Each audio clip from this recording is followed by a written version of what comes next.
はい、僕の家は父子家庭でして、母は僕が幼い頃に。はっはっは、冗談だろ。お父さん、彼の家が父子家庭だってことは前に私から話したでしょ。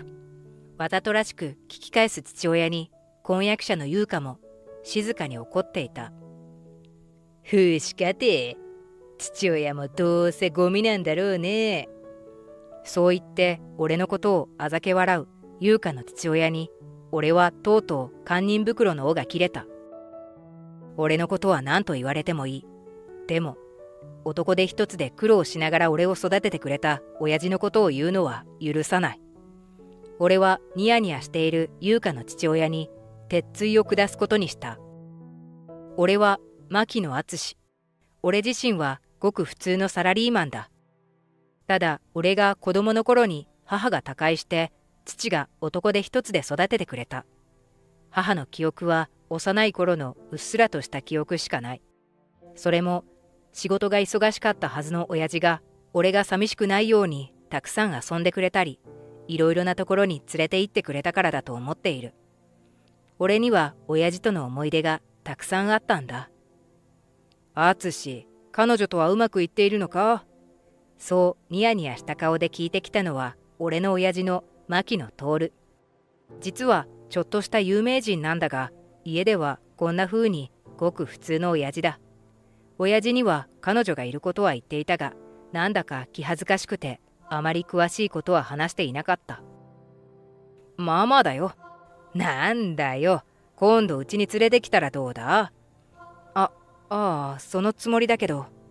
親父にそう言われて俺はドキッとした。実は近々優香にプロポーズをするつもりだったから。それが成功したらうちに連れてこようと思っていたんだ。優香びっくりするかな。俺はそう思いながらプロポーズの計画を入念に考えていた。そして当日。敦、記念日だからってこんな素敵なお店に連れてきてくれてありがとう。はにかみながらそう言ってくれたのは彼女の佐伯優香。優香は俺の会社の同期の女の子が紹介してくれた。優しくていつも穏やかな優香のことを俺はすぐに好きになった。優香はさりげない仕草や言葉遣いに品の良さがあって、裕福な家庭で育ったのかなと俺は思っていたんだ。食事が進みデザートが運ばれてくる頃、俺は意を決して優香に伝えた。優香、俺と結婚してください。優香は驚いた顔をしたけど、すぐに涙目になって、はい、よろしくお願いします。と答えてくれた。二人で照れながらデザートを食べていると、優香が少し不安そうな顔をした。あのね、敦、私の家のことなんだけど。どうしたの？私にはあまり関係ないと思っていたから敦には言わなかったんだけど、実は父は市議会議員なの。しかも代々。そうだったの？俺は優香の口から初めて聞いた事実に驚いた。友達とかその男の人もそのことを知ると少し引いちゃうみたいで、なかなか言えなかったの。ごめんね。いや、驚いたけど俺の優香に対する気持ちは変わらないよ。よかった、ありがとう。この時点で俺は親父のことを言おうか迷っていた。だけどそれは親父に聞いてからにしようと、その時は何も言わなかったんだ。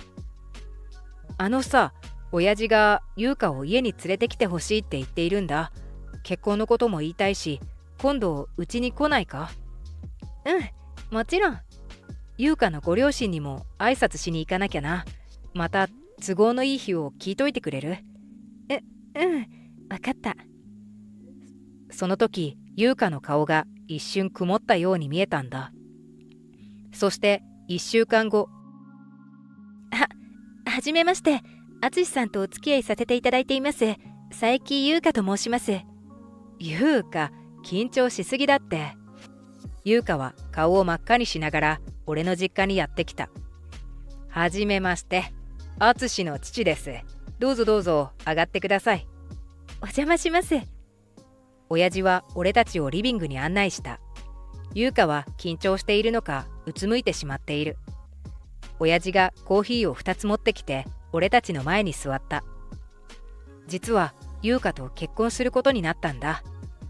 俺の言葉に親父は目をパチクリさせた後、そうかそうか、それはよかった。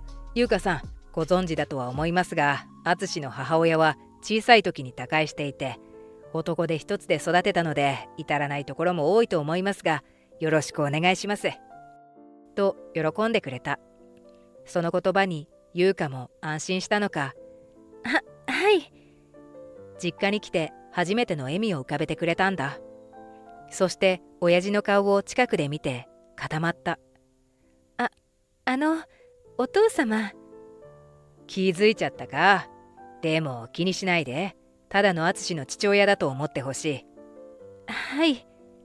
敦から聞いたんだけど、お父さんは市議会議員なんだってね。あまり余計な忖度はされたくないから、私のことは言わないでもらえるかな。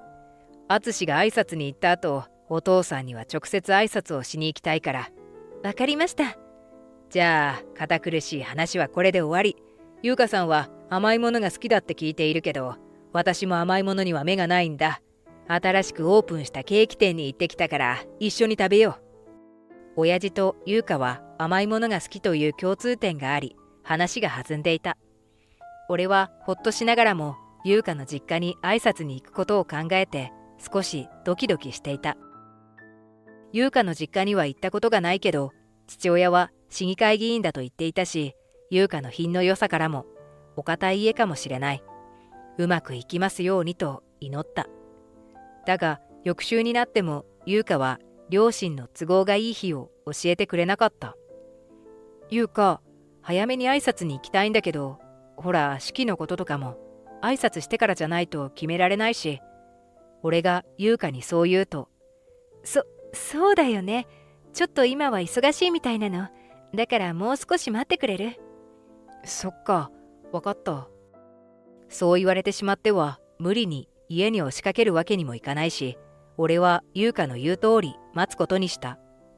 でもそれからしばらく経っても優香は何も言ってこない。おかしいと思いつつ問い詰めるようなこともしたくなかった。休日、俺は優香とのデートの帰りに優香の家の近くまで送っていくことにしたんだ。もうこの辺で大丈夫だよ。いや、もう暗いし家に入るところまで見てから帰るって。うん、ありがとう。優香は落ち着きなくそわそわしているようだった。ほら、もう家が見えているから。そう優香が家を指さした時、門から優香の父親らしき男性と俺と同世代くらいの男性が出てきたんだ。お父さん。遅いじゃないか。優香、どこをほっつき歩いていたんだ。顔をしかめる優香の父親に俺は慌てて挨拶をしなくてはと。はじめまして、優香さんとお付き合いさせていただいている牧野敦と申します。大事なお嬢さんを遅い時間まで申し訳ありません。と頭を下げた。すると優香の父は俺の方を一別した後、優香、こちらは市議会の議長の息子さんだ。今度食事にでも一緒に行ったらどうだ？と俺のことは完全に無視したんだ。優香は父親に、お父さん、私は敦と付き合っているのよ。何回も言っているじゃない。と怒ったのだが、うちは代々市議会議員の家系だと言っているだろう。どこの馬の骨ともわからない男は認め。そんな、ひどい。それを言うなら敦は。優香、いいんだよ。お父さん、失礼しました。また改めてご挨拶させてください。君と話すことはない。失礼します。俺は優香に目配せをしてその日は帰った。すると翌日、優香から電話があったんだ。昨日は本当にごめんなさい。実は敦と付き合っていることは前から話していたんだけど、サラリーマンだって伝えたら怒っちゃって、その時は敦のお父様のことも知らなかったし。いや、親父のことは言わなくていいよ。結婚するのは親父じゃなくて俺だしね。お父さんにはきちんと俺のことを見てほしいんだ。でも、大丈夫だって。それで挨拶には行けそうかな。うん。でもお父さんのことだから淳にひどいことを言うかもしれないの。優香の声は震えていた。優香の父親は優香からはとても想像できないような家柄や格式といったものしか見ていない人物だった。それでも誠実に挨拶をすれば多少は分かってくれるだろうと思っていたんだ。この時までは。そして優香の家に挨拶に行く日、俺はちゃんとスーツを着て手土産も用意して優香の家に向かった。優香が家の前で待っていてくれたのだが、淳、来てくれてありがとう。でもやっぱりとすでに暗い顔をしていたんだ。そんな顔するなって。な、大事な娘さんと結婚させてくださいって言うんだから簡単には認めてもらえないのは分かってるよ。俺は優香を励ますようにそう言って家の中へと入った。きちんとご挨拶しておらず申し訳ありません。牧野敦と申します。優香さんとは2年前からお付き合いさせていただいています。優香の父親はソファーでふんぞり返ったままの格好で返事もしなかった。俺と目を合わせようともしなかった。お父さん、こっちを向いてよ。優香が怒りながらそう言ったが、隣で優香の母親がおろおろするだけで、父親の方は不機嫌そうな顔で黙ったままだった。お父さん、そう声をかけると、こちらをギロリと睨んで、君にお父さんと呼ばれる筋合いはない。と、俺が来てから初めて言葉を発した。俺はもう行ってしまおうと意を決して、優香さんとの結婚を認めていただけませんかと言ったんだ。すると優香の父親は、何を言っているんだ君は。優香は将来有望な男と結婚させるつもりだ。君みたいな男との結婚を許す気はない。と冷たく言った。お父さん、私が誰と結婚するかは私の自由よ。勝手に決めないで。いいや、優香、うちは代々市議会議員の家系だ。だから一人娘のお前には、うちにふさわしい男を婿に取ってもらうつもりだ。そんなこと。ほら、この間家の前で会った有馬くんなんてどうだ？彼なら家柄も申し分ないし、議長の息子だ。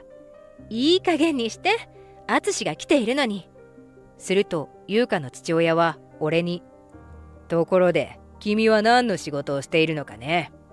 僕は永昌寺で営業をしています。永昌寺、聞いたことないな。営業をしているということはサラリーマンか。はい、そうです。うちの家系にはサラリーマンなんてほとんどいないな。遠い親戚にいたか。ま、関わりがないからわからないが、ほとんどは議員や弁護士、医師だからな。それはすごいですね。君には想像もつかないかもしれないが、優秀な遺伝子に劣った遺伝子を混ぜたくないのだよ。淳が劣っているというの？それで君の家族構成は？お父さんとお母さんは何をしている人だ？僕の家は母がいないんです。まさか君の家は父子家庭ということなのか？はい、僕の家は父子家庭でして、母は僕が幼い頃に。はっはっは、冗談だろ。お父さん、彼の家が父子家庭だってことは前に私から話したでしょ？わざとらしく聞き返す父親に、婚約者の優香も静かに怒っていた。父子家庭、父親もどうせゴミなんだろうね。もうやめて、淳、もうお父さんと話しなくていいわよ。ゴミをゴミと言って何が悪い？父子家庭なんて普通じゃない。父親がまともに子供を育てられると思うか？どうせ母親もゴミみたいな父親に愛想を尽かして出て行ったんだろう。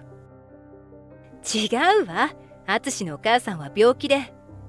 優香は自分の父親のことを軽蔑するような目で見ていたが、その目からは涙が流れていた。きっと失望したのだろう。俺は俺で自分のことは何と言われても構わないが、男で一つで苦労しながら俺を育ててくれた親父のことをゴミだなんて言うのは許せなかった。ニヤニヤしながらこれでもかというほど俺の親父のことをけなす優香の父親に、俺は本当のことを話すことにした。君の父親は何の仕事をしているんだ？どうせ低所得者だろう。まさか無職か。父は県知事ですが。え？そう、俺の親父は県知事だ。家ではただの明るくてよく冗談も言うような親父だが、実は顔が知られている県知事なのだ。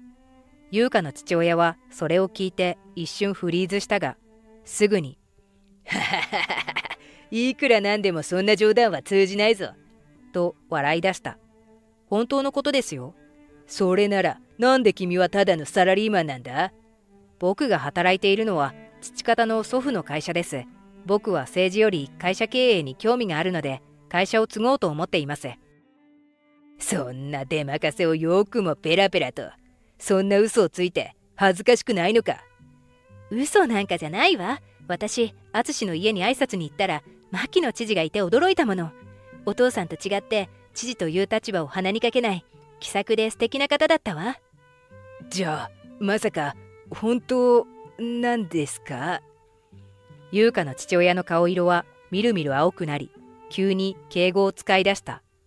そしてその時インターホンが鳴って優香が玄関の方へ向かった。優香の父親は青い顔でうつむいている。そして優香が連れてきたのは、こんにちは、佐伯議員。息子がお世話になっております。牧野知事、なぜここへ？私が呼んで来ていただいたの。優香の父親は口をパクパクして言葉が出てこないようだった。息子と優香さんの結婚を認めていただけますか？それはもちろん願ってもないことで。さっきとは打って変わってヘラヘラとこびへつらうような優香の父親に、優香は、私、お父さんが淳に言ったことは絶対に許さないから、この家とは縁を切ります。待て、優香、その話は。私が母子家庭や父子家庭の一人親世帯をサポートする政策を進めているのはご存知ですか？まさか知らないとでも。いえ、そんなことは。佐伯議員のお考えは十分わかりました。それでは失礼します。待ってください。俺と優香、親父は3人で優香の家を出た。その後、優香は堅くなに家に戻ろうとしなかったので、そのまま俺の住んでいるアパートで一緒に住むことにした。優香は結婚式はしなくていいと結局入籍して写真だけ撮ったんだ。親父は俺たちの好きにすればいいと言ってくれて、そのまま新婚生活が始まった。優香の父親からは何度も優香や俺の父親に連絡があったそうだが、絶対に許さないと言って実家には一度も帰っていない。今、優香のお腹には新しい命が宿っている。優香は、この子には自由な道を選んでほしいの。と言って父親の後継ぎにはさせるつもりはないようだ。優香の父親は娘も後継ぎも失ってしまい、見るからに元気がなく、市議会議員の引退もささやかれているようだ。俺は優香と生まれてくる子供に、親父のように愛情をいっぱい注いでいきたいと思っている。